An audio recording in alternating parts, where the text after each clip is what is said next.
পুজোর আর মাত্র কয়েকদিন বাকি। কলকাতা পুরসভার ভূমিকা কি হবে? শুক্রবার বিশেষ বৈঠকে বসেছিলেন কলকাতার মেয়র ফিরহাদ হাকিম। উপস্থিত ছিলেন পুলিশ ও রাজ্য সরকারের সব দপ্তরের কর্তারা।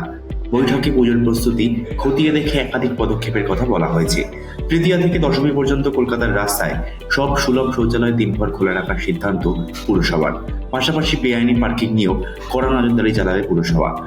দর্শনার্থীদের সুবিধার জন্য বিশেষ ব্যবস্থাও রাখা হয়েছে।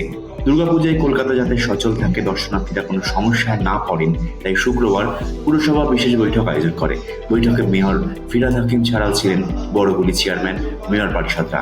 পুজোর মণ্ডপগুলি যাতে নিরবিচ্ছিন্ন বিদ্যুৎ সংযোগ থাকে, তাই সিএসসি কর্তাদেরও বৈঠকে ডাকা হয়। ছিলেন দমকলের উচ্চপদস্থ আধিকারিকরাও। মণ্ডপগুলিতে অগ্নি নির্বাপন ব্যবস্থা কেমন হবে তারও রূপরেখা তৈরি করা হয়েছে বৈঠকে।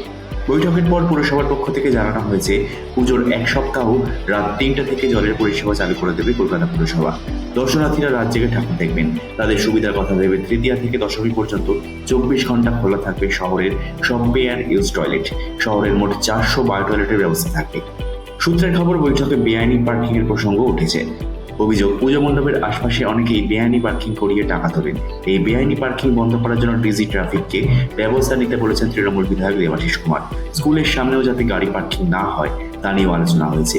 পুজোর আগে বেশ কিছু রাস্তার মেরামতির প্রয়োজন আছে বলেও বৈঠকে জানানো হয়েছে।